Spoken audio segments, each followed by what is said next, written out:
안녕하세요. 서재투어입니다. 올해의 책 베스트 4를 소개해드린 영상에서 엔트로피를 4위 책으로 소개해드렸죠.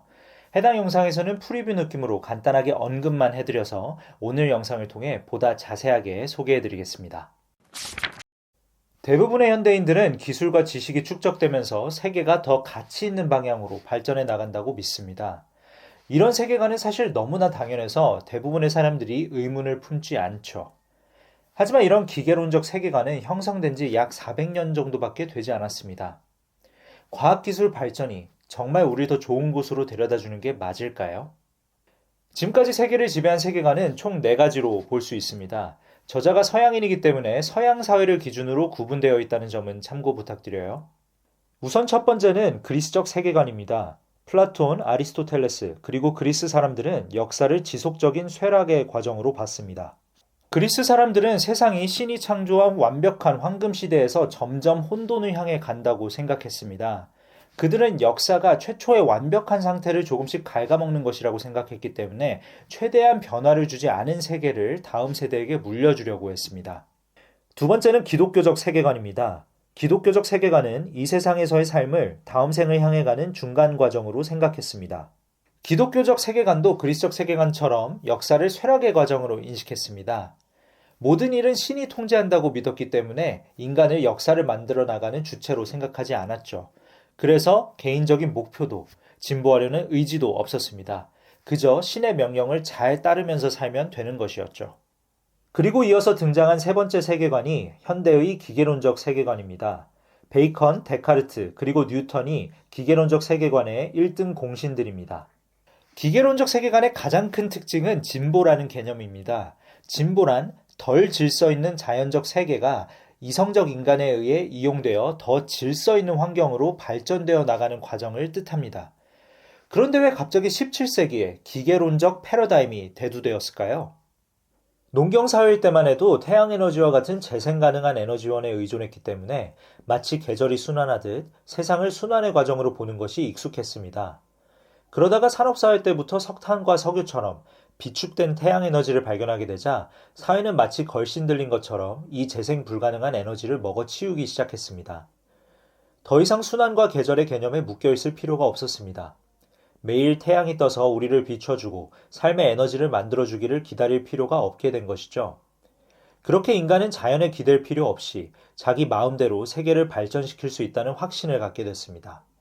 하지만 수학, 과학, 그리고 기술이 우리 세계를 계속해서 발전시킬 수 있다는 기계론적 세계관은 점점 생명력을 잃고 있습니다. 기계론적 세계관이 뿌리내리고 있는 우리의 에너지 환경이 파산 직전 상태이기 때문입니다. 이제 우리 인간은 재생 불가능한 에너지원을 떠나 다시 한번 재생 가능한 에너지원으로 옮겨가려는 시점에 있습니다. 우리의 미래 세대는 우리가 지금 현대라고 부르는 지난 400년 동안의 역사를 역사책에서 읽으면서 도저히 믿을 수 없다며 고개를 절레절레 할 수도 있습니다. 우리 미래 세대는 엔트로피 법칙에 기반한 네 번째 세계관을 갖게 될 것입니다. 근데 엔트로피 법칙은 뭘까요? 엔트로피 법칙은 연력학 제2법칙입니다. 연력학 제1법칙은 우주 안의 모든 물질과 에너지는 불변하며 따라서 형태만 바뀔 뿐 새롭게 창조될 수 없다는 법칙입니다. 연력학 제2법칙, 다시 말해 엔트로피 법칙은 물질과 에너지는 한 방향으로만 변한다고 규정합니다. 유용한 상태에서 무용한 상태로, 질서 있는 상태에서 무질서한 상태로만 변한다는 것입니다. 엔트로피 법칙은 역사가 진보의 과정이라는 가설뿐 아니라 과학과 기술이 질서 있는 세계를 창조할 것이라는 가설을 파괴합니다. 연력학 법칙들에 따르면 우리가 사는 세계의 에너지는 한정되어 있고 그 에너지를 사용하면 사용한 에너지의 일부가 마치 벌금처럼 무용한 상태로 변해버려 다시는 활용할 수 없습니다. 엔트로피란 이 세상에 존재하는 무용한 에너지의 총량을 뜻합니다. 다시 말해 엔트로피가 증가한다는 것은 유용한 에너지가 줄어든다는 것과 같은 뜻입니다. 따라서 기술 발전의 명목으로 우리가 에너지를 막대하게 사용할수록 미래 세대가 사용할 수 있는 유용한 에너지는 빠른 속도로 고갈될 뿐입니다. 저자는 우리가 과학기술을 통해 더 싸게 효율적으로 얻어내고 있다고 생각하는 것들도 사실 따지고 보면 예전보다 더 많은 비용과 에너지를 들여서 더 비싸게 얻는 것이라고 지적합니다.